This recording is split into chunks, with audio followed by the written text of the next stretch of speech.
आपल्याकडे असे लोक भरपूर आहेत की जे स्वतः काहीच करत नाहीत, पण दुसरा आपल्या देशाच्या भल्यासाठी प्रगतीसाठी काहीतरी करतोय तर त्यात त्यांना मेलोडी दिसते तर कधी झालमुडी दिसते. पण या सगळ्यांची गान जाणणारा विकास पुरुष मोदी हा यांना असाच झालमुडी ते मेलोडी प्रवास करवत राहणार आहे दिवसेंदिवस.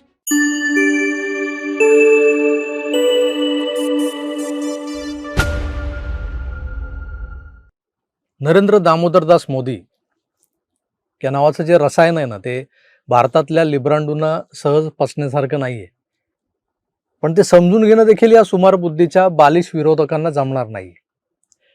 काल परवापासून जो विदेशी तमाशा सुरू आहे तो तर कमालच होता. पण आधी आपण मागच्या महिन्यात ज्या बंगालच्या निवडणुका झाल्या त्या निवडणुकांमध्येही बराच तमाशा झाला होता. तिथेही मोदींचा एक करिश्मा होता. आणि जसं आता दिसतोय तुम्हाला काल परवापासून ते मीम्स आणि जे काही चाललंय ना, तसाच एक जो काही एक अनोखा चमत्कार किंवा काय वेगळीच कलाकारी जी बंगालमध्ये झाली होती त्याच्यावर बोलूया. आता हा मोदी नावाचा करिश्मा नेमका कसा आहे, हा करिश्मा कसा पसरतो, सभोवताल कसा आपल्या कवेत घेतो, विश्वव्यापक वगैरे म्हटलं तर हसणारे हसतीलही, बोलतील आ गया चाटुकार. पण खरोखरच सभोवताल कसं व्यापून घेतलं जातं याचा उत्तम नमुना म्हणजे नरेंद्र दामोदरदास मोदी. गुजरात सारख्या राज्यातून कुणीतरी नेता उठेल आणि एक दिवस भारताचं नेतृत्व करेल असं कधी कोणाला वाटलं होतं का? आता बंगालच्या निवडणुका हा तसा वरवर साधासा वाटणारा विषय, पण भारताच्या पूर्वेकडचे राज्य म्हणजे बांगलादेशी घुसखोर, म्यानमारमधले गुन्हेगार रोहिंग्या तिकडे झोडपले गेलेत म्हणून भुके कंगाल झालेले ते मुसलमान, धर्मांतरणाचं टोलकिट राबवायला निघालेले जिहादी आतंकवादी, यांना भारतात प्रवेश देणारं एक कवाड, एक दरवाजा जे काय होतं ते होतं पश्चिम बंगाल. बांगलादेशात हिंदू संपवला जात होताच, पण बंगालमध्येही हिंदूंची अवस्था अल्पसंख्य बनवण्याकडे ममता बानूचा कल होता. सारं काही स्वच्छ स्पष्ट दिसत असूनही विशेष म्हणजे हीच ममता पश्चिम बंगालचं नामांतर करून बांगला करायला निघाली होती. एकदा का बांगला झालं की पुढे बांगलादेश व्हायला कितीसा वेळ लागणार होता. या निवडणुका अतिशय क्रुशल होत्या भारताच्या सुरक्षिततेच्या दृष्टीनं. जर काही बाई तिच्या बांगलादेशी, रोहिंग्या आणि त्या सगळ्या मुस्लिम वोट बँकेच्या जोरावर पूर्ण जिंकली असती तर काही खरं नव्हतं. जिंकली असती तर म्हणजे ती जिंकलीच असती. ममता बानूच्या आजवरच्या अनभिषिक्त सम्राज्ञी पदाला अबाधित राखण्यासाठी हे ग्रीन आर्मीवाले कटपीस गार्ड कशाला पोचले होते तिने? त्यासाठीच. या बांडगुळांना, या पॅरासाइट्सना खरं तर छाटणं गरजेचं होतं. त्यांची छटाई ही बंगालमधल्या SIRच्या माध्यमातून करण्याची अक्कल आणि शक्कल वापरणारे मोदीच. बरं, त्या पॉकेटमधून ममताला जिंकवणारा हिरवा मसाला उगवतोय, मिरची, कोथिंबीर, कढीपत्ता, तिथेच हा बाबा पाटा वरवंटा घेऊन बसला. मस्त या हिरव्या मसाल्याची चटणी बनवली. ही कूटनीती वापरत असताना सर्वसामान्य लोकांवर प्रभाव टाकणाऱ्या अनेक गोष्टी ज्या या करिश्माई व्यक्तिमत्वात दडलेल्या आहेत. लोक मोदींना नाटकी बोलतात, नौटंकी बोलतात, काही बाई बोलत असतात. कोणी काहीही का बोले ना, हा माणूस मौके पे चौका मारून आपल्या संघाला जिंकवणारा फिनिशर आहे. जसा धोनी होता ना मॅच फिनिशर. अमित शहा, अजित डोभाल यांच्यासारखे शतरंज के खिलाडी आतून वेगवेगळ्या चाली रचत असतात. आणि हे सगळं करत असताना मोदींनी बंगालमध्ये आल्यावर काय केलं? प्रचाराला आल्यावर तर बंगालमध्ये एक भेळ मिळते, त्यात राईचं तेलही टाकलं जातं चवीसाठी. आता किती लोकांना राईचं तेल आवडतं आपल्यापैकी कल्पना नाही. ही भेळ मुंबईत खायची असेल ना तर ती झवेरी बाजारमधल्या खाऊ गल्लीत मिळते, तिथे जाऊन टेस्ट करा. आता या भेळीला झालमुडी म्हणतात. 10 रुपयांची नोट देत त्या झालमुडीवाल्याकडून ती भेळ घेत मोदींनी रातोरात त्या झालमुडीवाल्याला तर प्रसिद्ध केलाच केला, पण झालमुडी हा पदार्थ, ही जी भेळ आहे ती भारतभर प्रसिद्ध करून टाकली. परसेप्शन काय पसरवलं तर ममतासह सगळ्याच विरोधकांनी आपटली तरी अवघ्या 10 रुपयात मोदींनी बंगाल जिंकला. 10 रुपयाची झालमुडी घेऊन. ही होती झालमुडीची स्टोरी. देशाच्या पूर्वेकडून सुरू झालेला हा प्रवास झालमुडीकडून तिकडे इटालीला कसा गेला तर पार्लेच्या मेलोडी नावाच्या चॉकलेटच्या माध्यमातून. राहुल गांधींपासून या देशातले सगळेच मोदी विरोधक काय काय बोंबलत होते की इकडे देशाला संबोधन करताना मोदी सांगतात तेल जपून वापरा आणि परदेशवाऱ्या करू नका, सोनं विकत घेऊ नका, पण स्वतः मात्र 5-6 देशांचा दौरा करून आले. तर या दौऱ्यात नॉर्वेत एक कंट्रोवर्सी झाली. ती हालेलिंग नावाची पत्रकार जी मोदींना प्रश्न विचारून जगभर प्रसिद्ध झाली होती, तिचा हा प्रसिद्धीचा भर जास्त काळ टिकला नाही. मोदींनी बंगालमध्ये झालमुडी खाल्ली ही नॅशनल न्यूज झाली. भाजपच्या कुठल्याही राज्यातल्या यशानंतर जिलब्या पाडल्या जायच्या, लाडू वळले जायचे, पेढे वाटले जायचे. पण यावेळी पहिल्यांदाच हा झालमुडीसारखा राईच्या तेलाचा चटाका असलेली भेळ भारतभर वाटली गेली. आता अनेक ते स्नॅक्स बनवणार आहेत, ते कुरकुरे बिरकुरे, वेफर्स. तर बालाजी नावाचा एक ब्रँड आहे. बालाजी सारख्या वेफर्स बनवणाऱ्या ब्रँडने झालमुडी लगेच तातडीने बाजारात आणली. किती ताकद आहे बघा या माणसाच्या नरेटिव्ह सेटिंगमध्ये. आता हे नरेटिव्ह सेटिंग थोडंसं निगेटिव्ह म्हणजे वाटेल, त्याला खरं तर ब्रँड मेकिंग म्हटलं पाहिजे. आता काल त्यांनी इटलीत जॉर्जिया मेलोनींना पार्ले मेलोडी चॉकलेट्स गिफ्ट दिले आणि तो व्हिडिओ व्हायरल झाला.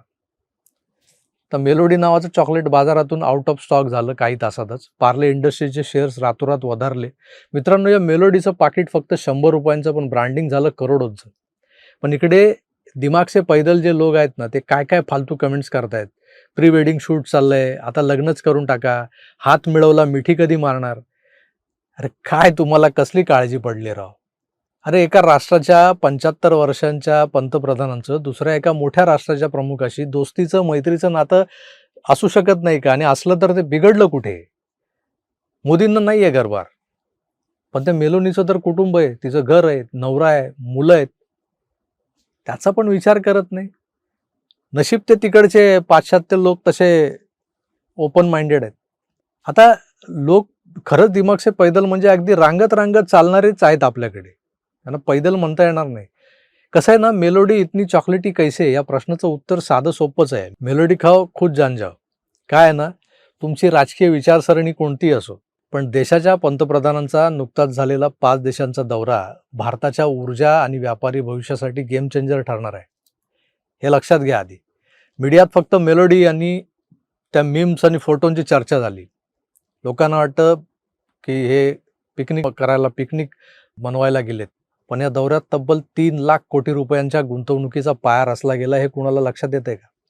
विशेषतः मराठी तरुणांना आणि उद्योजकांना यात काही संधी आहे हे कुणी शोधलंय का, कुणी पाहिलंय का? तर नाही. आपले मराठी तरुण सोशल मीडियावर काय काय लिहित आहेत कालपासून. प्री वेडिंग शूट, कर डालो शादी, करेल वेळ आली तर करेल. आता UAE सोबत भारताचे 7 महत्वाचे करार झाले. ते बघितले तुम्ही? नाही.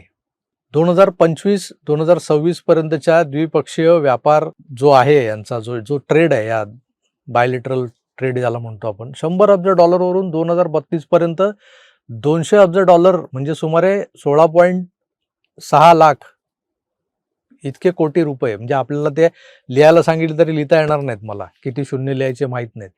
इथपर्यंत नेण्याचं उद्दिष्ट आहे.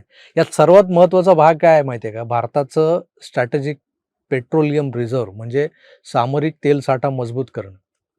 नेदरलँड आणि स्वीडन त्यांच्याकडचं हायटेक टेक्नॉलॉजी त्यांच्याकडे, या देशांकडून सेमीकंडक्टर सप्लाय चेन आणि डिफेन्स, जो काही डिफेन्स एरिया आहे आपला, डिफेन्स सेक्टर जे आहे, त्या डिफेन्स सेक्टरमध्ये जवळपास 30 ते 35 हजार कोटींची गुंतवणूक अपेक्षित आहे या देशांकडून. नेदरलँडच्या जलव्यवस्थापन तंत्रज्ञानाचा जो काही फायदा आहे आपल्या नदीजोड प्रकल्पांना होऊ शकतो. आता आपल्याकडे नदीजोड प्रकल्पांचं महत्त्व काय आहे हे मी तुम्हाला आता सांगायला नको. नितीन गडकरींनी काय काय करून ठेवलेलं आणि त्याचा फायदा कसा कसा झाला आपल्याला. नॉर्वे आणि ते नॉर्डिक देश जे आहेत त्याच्या आजूबाजूला, काल मी बोललो होतो ब्ल्यू इकॉनॉमी. आता काय ते सांगतो तुम्हाला. 43 वर्षांनंतर पंतप्रधानांचा हा पहिलाच नॉर्वे दौरा होता. भारताच्या विस्तीर्ण सागरी किनाऱ्याचा वापर करून ब्ल्यू इकॉनॉमी म्हणजे ज्याला सागरी व्यापार आणि तिकडे चालणारं टुरिझम हे कसं वाढवायचं ते वाढवण्यासाठी आणि नॉर्वेच्या पेन्शन फंडातून भारतात 40 ते 50 हजार कोटींची गुंतवणूक आणण्यासाठी मोदींनी ते करार केले. त्यासाठी मोदी नॉर्वेत गेले होते. तिथे त्यांना तो प्रश्न विचारला गेला मानवाधिकारांचा, प्रेस फ्रीडमचा काय संबंध आहे.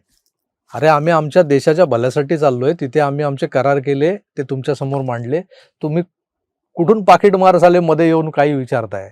शेवटी ते सगळ्यांची जिरवायला कुठे गेले असतील तर इटलीला. इटलीसोबत स्पेशल स्ट्रॅटेजिक पार्टनरशिप झाली. संरक्षण क्षेत्रात को डिझाईन आणि को प्रोडक्शनवर भर दिला जाणार आहे या समझोत्यांतर्गत. भारताची डिफेन्स निर्यात आधीच आपली 50,000 कोटींवर गेलेली आहे. तिला यामुळे मोठी गती मिळणार आहे. त्याचप्रमाणे भारतीय नर्सेस आणि विद्यार्थ्यांसाठी विशेष करार झालेत तिकडे, म्हणजे शिकायला जाणारी आपली पोरं. आता बोलणारे बोलतात करार तर कागदावर होतच असतात. वास्तवात हे करार किती प्रत्यक्षात येतात, म्हणजे यातले किती प्रत्यक्षात उतरतात. ग्लोबल ट्रेड ट्रॅकरनुसार भारताचे आंतरराष्ट्रीय करार प्रत्यक्षात येण्याचा जो काही रेशिओ आहे, जो दर आहे, तो 60 ते 70% आहे. उर्वरित 30% रेड टेपिझम, आपले जे बाबू लोक बसलेत ना, फाईल पे वजन रखो, आणि जागतिक घडामोडींचे अडथळे जे येतात त्यातून ते 30% ते थोडंसं मारलं जातं. म्हणजे ज्या दौऱ्यातून पुढील 3 ते 5 वर्षात किमान 2.5 ते 3 लाख कोटींची थेट उलाढाल आपल्या भारतीय बाजारपेठात तुम्हाला दिसेल. आता सर्वात महत्त्वाचा मुद्दा, शेतीपुढची जी काही आव्हानं वाढलेली आहेत आपल्याकडे, वाढतायत दिवसेंदिवस, नोकऱ्या मर्यादित होत आहेत, आणि आरक्षण राजकारण यांचा जो काही तिढा आहे तो दिवसेंदिवस वाढत चालला आहे. तारीख पे तारीख त्यात मिळते आपल्याला. आता कोणी आरक्षणाची तारीख देत आहे, कोणी उपोषणाची तारीख देत आहे, कोणी आंदोलनाची तारीख देत आहे. अशा वेळी महाराष्ट्रातली बहुजन मंडळी, मराठी तरुण, तर यांनी केवळ नोकरीच्या मागे न लागता व्यापार आणि उद्योगाकडे वळण्याची गरज आहे. जिथं फ्री ट्रेड ॲग्रीमेंट होत आहेत ना, जिथं नवीन टेक्नॉलॉजी येते ना, त्या आंतरराष्ट्रीय करारांचा जरा आपण अभ्यास केला पाहिजे मराठी तरुणांनी. Logistic, export, import, hi tech manufacturing, defence, supply chain, हे जे काय आहे ना, यामध्ये मराठी पोरांनी पाय रोवायला हवेत. मराठी माणूस कल्पकतेनं आणि प्रामाणिकपणानं व्यापार करू शकतो, हे आजवर सिद्ध झालेलं आहे. कुठल्याही मराठी व्यापाऱ्याने कुणाला लुबाडलं, कुणाला बुडवलं, डुबवलं, असं एकही उदाहरण दाखवा मला. त्या बाबतीत आपण मराठी हे स्वच्छ चारित्र्याचे आहोत तसं बघायला गेलं. आपल्याकडे असे लोक भरपूर आहेत की जे स्वतः काहीच करत नाहीत, पण दुसरा आपल्या देशाच्या भल्यासाठी, प्रगतीसाठी काहीतरी करतोय, तर त्यात त्यांना मेलोनी दिसते, मेलोडी दिसते, तर कधी झालमुडी दिसते. पण या सगळ्यांची कान जाळणारा विकास पुरुष मोदी हा यांना असाच झालमुडी ते मेलोडी प्रवास करवत राहणार आहे दिवसेंदिवस. आता कसा झाला बघितला ना हा प्रवास. आधी बंगाल 10 रुपयात जिंकून घेतलं आणि इटालीला 100 रुपयात गुंडाळून टाकलं. झालमुडी ते मेलोडी कसा वाटला प्रवास तुम्हाला? कमेंट्स करून जरूर कळवा. आणि शेवटाला जे मी काय तुम्हाला सांगितलं ना की मराठी तरुणांनी हे जे काही सोशल मीडियावरती उपद्व्याप कालपासून चालवलेत ना, ते करण्यापेक्षा मोदी जे काही करून आलाय तिकडून 100 रुपयांच्या मेलोडीचं पाकिट देऊन, त्या करारांचा अभ्यास करा. त्यात जर काय आपल्याला सापडतंय, हे जर तुम्ही शोधून काढलं, त्याच्यावर काम केलं, आणि जर आपले उद्योगधंदे उभे केले ना, तर तुम्ही खरे मराठी, शिवरायांचे मराठी. आता मी मुद्दाम मराठा म्हणत नाही, मराठी म्हणतोय. तुर्तास थांबतो. पुन्हा भेटूच. तोवर आपली काळजी घ्या आणि पाहत राहा आपलं आवडतं यूट्यूब चॅनल आकार DG9. धन्यवाद. नमस्कार.